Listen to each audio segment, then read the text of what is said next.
Today, I wish to share with you a truth that lies deep within the human mind, yet often remains unnoticed.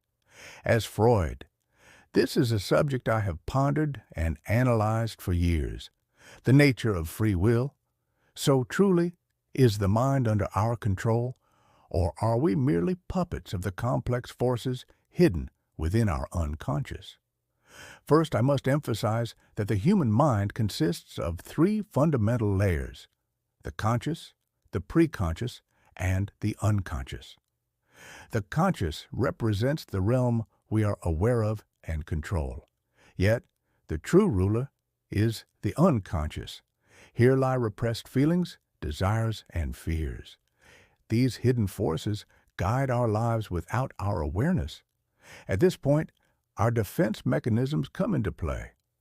Our mind employs various methods to keep disturbing thoughts and feelings out of consciousness: repression, denial, projection, rationalization, and many others.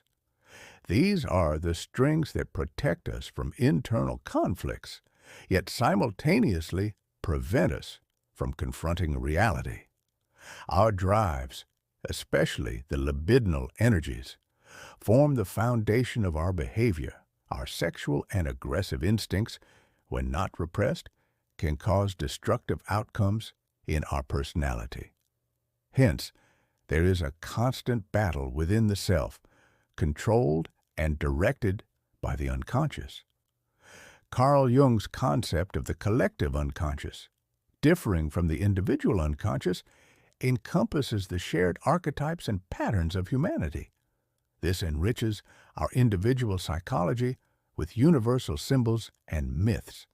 Yet this, too, is another layer, continuing to govern our mind.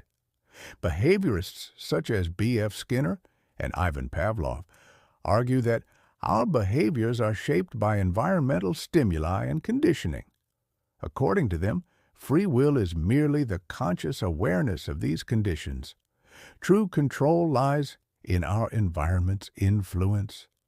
Jean Piaget's developmental theories demonstrate that the cognitive structures formed during childhood create our adult personality.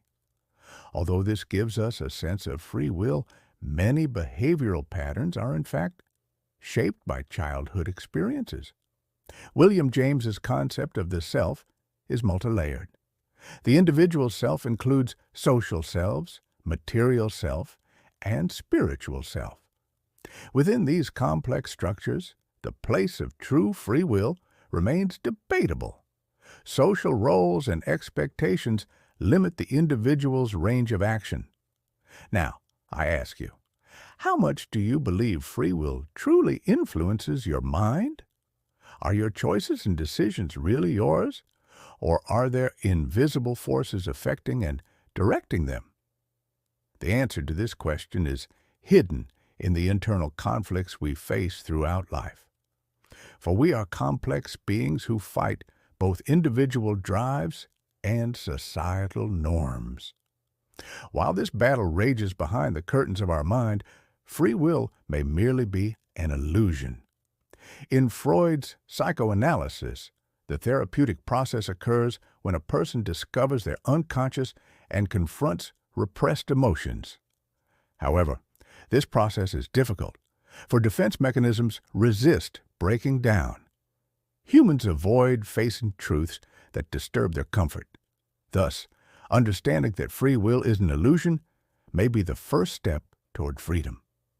True freedom is recognizing and managing the dark corners of our mind. When you become aware of the reasons behind your behaviors, you gain the chance to make a real choice. Therefore, understanding whose puppet you are not only advances you, but also humanity. Remember, the human mind is a complex labyrinth.